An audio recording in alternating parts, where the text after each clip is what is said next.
పరిపూర్ణానంద స్వామికి బోల్డ్ అంతమంది ఫాలోవర్లు ఉన్నారు. డిఫరెంట్ డిఫరెంట్ ప్లేసుల్లో ఉన్నారు. బట్ ఎందుకని కాకినాడని ఎంచుకున్నారు? కాకినాడలోనే శ్రీపీఠం ఏర్పాటు చేశారు.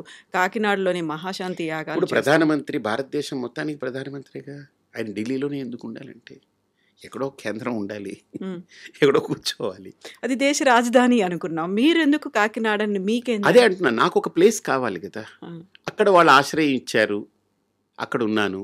నాకు హైదరాబాద్లో ఇచ్చుంటే వచ్చుండేవాడినేమో, నాకు తెలియదు, ఏం తెలియదు. నేను చిన్నపిల్లవాడిగా నేను అటు గోదావరి ప్రాంతంలో తిరుగుతూ ఉంటే అక్కడ అప్పుడు ఉన్నటువంటి దంపతులు ఉన్నారు. వాళ్ళు ఆయన ముత్తా గోపాలకృష్ణ గారని ఒక ఆయన ఉండేవారు. ఆయన ఎమ్మెల్యేగా చేశారు అప్పుడు, తర్వాత ఇదయ్యారు. ఇప్పుడు ఏజ్ అయిపోయింది.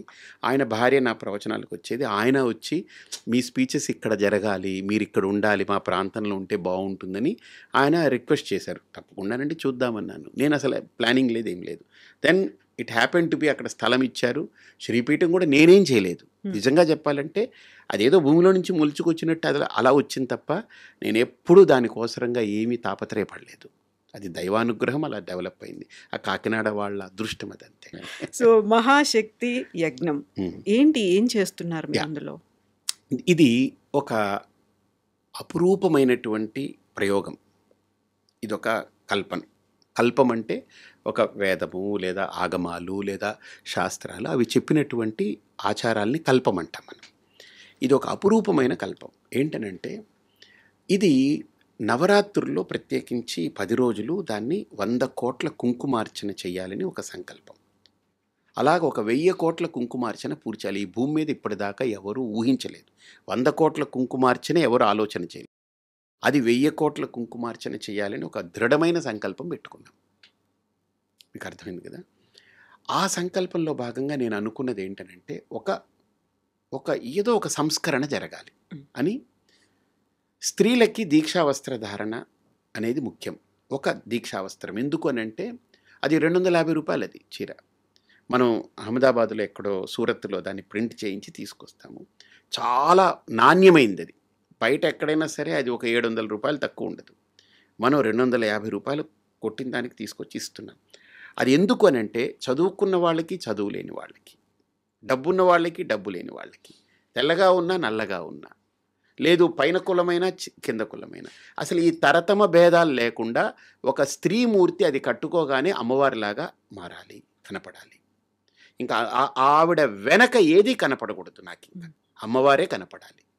ఆ దీక్షావస్త్ర ధారణ యొక్క నియమం ఏంటంటే అది ధరించిన ప్రతి స్త్రీమూర్తి నాకు ఒక అమ్మవారు నడిచొస్తున్నట్టు ఉండాలి. ఇంకా XYZ ఇవన్నీ బ్లా బ్లా బ్లా బ్లా ఇష్టం లేదు నాకు. అలాగ నేను ఆలోచించినప్పుడు కొన్ని వేల మంది దాన్ని అంగీకరించారు. ఒక 50,000 మంది ఇప్పుడు రిజిస్టర్ చేసుకున్నారు. ఇప్పటికి అయింది మాకు. వాళ్ళు వస్తారు. ఇప్పుడు ఇంకొకటి ఏంటంటే నా ఆలోచన, వాళ్ళు 3 గంటల సేపు తదేక చింతనతో ఏకదృష్టితో ఉండి నిలబడగలరా అని వాళ్ళని మెల్లగా అలవాటు చేస్తూ తీసుకురాగలిగాను. మూడోది ఏంటనంటే భర్త పోతే మీరు పూజ చేయకూడదు, మీరు ఇది చేయకూడదు, అది చేయకూడదు అంటారు. అన్నిటికీ దూరం ఉండాలి అని అంటారు కదా. నేను మిగతావన్నీ పక్కన పెట్టా. అన్నీ పక్కన పెడదాం కాసేపు, అది వాళ్ళ అభిప్రాయాలు పక్కన పెడదాం. అసలు దేవుడికి ఎందుకు దూరం అవ్వాలి, పూజకి ఎందుకు దూరం అవ్వాలి, నేను బాగా దీని మీద చర్చ చేశా. లోపల మదించా. నేను ఇందాక చెప్పాను కదా, ఒక సన్యాసి, ఒక గురువు సమాజానికి ఎందుకు అవసరం అని చెప్పాను కదా మీకు. అలాగ దీని విషయంలో నేను బాగా మదించి చర్చించి అన్ని చోట్ల వెతికా. ఇది ఎవరో కావాలని ఒక కుట్ర చేశారు మన సంస్కృతి మీద. ఎందుకంటే స్త్రీయే ధర్మానికి మూలం. స్త్రీ పోతే ధర్మం లేదు. ఇంకా స్త్రీయే ధర్మం, స్త్రీయే మర్మం, స్త్రీయే మోక్షం. నిజమది, నేను కనిపెట్టింది అది. మా అమ్మ లేకపోతే పరిపూర్ణానంద లేడు కదా. చిన్న ఎగ్జాంపుల్ మన కళ్ళ ముందు. అలాంటిది నేను గమనించాను. ఒక స్త్రీ మూలం దీనికి. ఈ స్త్రీని ఏదో వంకబెట్టి దీంట్లో లేనిపోనివి కల్పించి ఈవిడ్ని దైవానికి, ధర్మానికి దూరం చేస్తే మెల్లగా ఈ ధర్మం నాశనం అయిపోతుంది. కాబట్టి ఏదో ఒక వంక పెట్టడం, దూరం చేయడం. ఇప్పుడు 3 రోజులు మైల ఉంది, అప్పుడు అన్నీ ఆపేయమంట. ఒక దేవుడిదే కాదు, నువ్వు ఏ పని చెయ్యకు. నాకు బాగా పరిచయం ఏంటంటే, నా చిన్నప్పుడు మా ఇళ్లల్లో స్త్రీలకి 3 రోజులు ఆ రజస్వల ఇది ఉన్నప్పుడు వేరే రూములో హాయిగా పడుకోమనేవారు. ఫుడ్ నేను పట్టుకెళ్ళి పెట్టేవాడిని. మా పిన్నికి కానీ మా అమ్మకి కానీ వాళ్ళందరికీ ఎవరికైనా నేను పట్టుకెళ్ళి పెట్టేవాడిని. నాకు తెలిసేది కాదు. పెద్ద అయిన తర్వాత తెలిసింది they should be given utmost rest for their body. కాకపోతే దాన్ని ఒక టాబూ లాగా చూడడం అనేది అయింది ఆ, అనేది అది దాన్ని అది అది అది కూడా ఉంది.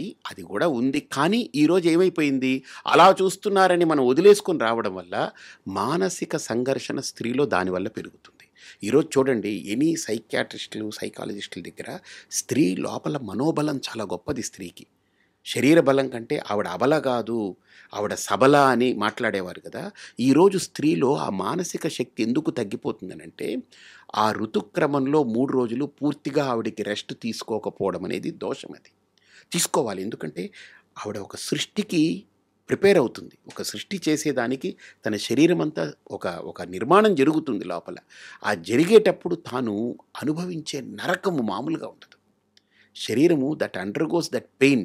నాకు తెలియదు, అది వర్ణిస్తే నేను విని అమ్మా ఇదా ఏంటి వర్ణించారంటే, ఒక 5-6 ఏనుగులు పొట్ట మీద ఎక్కి తొక్కితే, వీపు మీద ఎక్కి తొక్కితే పెళపెళ పెళపెళ ఎలా విరుగుతుందో అంతకంటే ఘోరమైన నొప్పులు భరించాలట స్త్రీ లోపల. నాకు తెలియదు, అది నిజమో కాదో నాకు తెలియదు. అలాంటి దుఃఖమైనటువంటి వాతావరణంలో ఈవిడ్ని మొత్తం పనులు చేయించి బయటికి జాబులు చేయించి అన్నీ చేయిస్తే దట్ ఈస్ రాంగ్. అది అందుకనే పూర్తి విశ్రాంతి ఇవ్వాలి, విరామం ఇవ్వాలి ఆవిడకి. కంప్లీట్గా 3 రోజులు 4 రోజులు అయితే 4 రోజులు ఆవిడని total she should be out of that ఉంటే తర్వాత అంతా ఆవిడ అంత ఎనర్జెటిక్గా తయారవుతుంది. ఆవిడ అక్కడి నుంచి 11వ రోజు ఒక శిశువుని తనలో మొయ్యగలిగే శక్తిని పొందుతుంది. ఆ శిశువుకి తన సకల శక్తుల్ని ఇవ్వగలిగేటువంటి ఒక మాతృదేవతగా మారుతుందని మనకు పెద్దలు చెప్పారు. అది ఇదంతా ఒక కనెక్టివిటీ ఉంది. ఇది ఏదో ఊరికినే పెట్టింది కాదు. అలాంటి సందర్భంలో దేవుడికి కూడా పూజ చేయక్కర్లేదని చెప్పారు. ఇంక దేవుడు వద్దేముద్దురా బాబు, నువ్వే దేవతవి, ఎందుకంటే రేపు నువ్వు సృష్టి చేయబోతున్నావు, నువ్వు గొప్పదానివి, నువ్వు దైవంతో సమానం అని చెప్పి చూశారు. కానీ దాన్ని పదార్థాలతోటి మగవాళ్ళు చూడడం కానీ, ఇది మైడి ముట్టు అని తీసి ఛేదరించుకోవడం, మళ్ళీ అదే స్త్రీ కదా నీకు కావాలి రేపు అన్నం పెట్టడానికి, ఎందుకు ఇప్పుడు ఛేదరించుకుంటావు?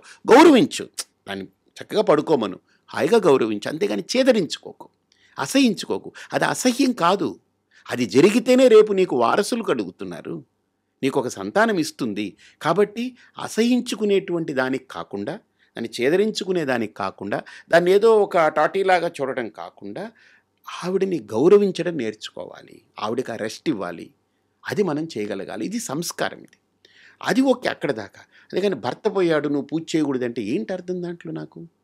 And for more videos, Please subscribe to iDream. Please subscribe to iDream. Please subscribe iDream. And please subscribe to iDream. For more videos, subscribe to iDream. please like, share and subscribe to the channel. Congratulations, iDream. Subscribe to iDream. Subscribe to iDream. So subscribe to iDream Media. iDream ki iDream team andarki huge congratulations. Please subscribe iDream Media. Please subscribe to iDream. Subscribe iDream. Please subscribe to iDream. iDream అంటే నా కళల channel subscribe చేసుకున్న నోరు తిరుగుతలేదు, మీరైతే గంట గుర్తు కొట్టండి. For more such videos, please subscribe to iDream. Subscribe to iDream. Please subscribe to iDream. Please subscribe iDream Media. Please do subscribe to iDream. Please subscribe to iDream Media. For best entertainment and information, please subscribe iDream. And don't forget to subscribe to iDream.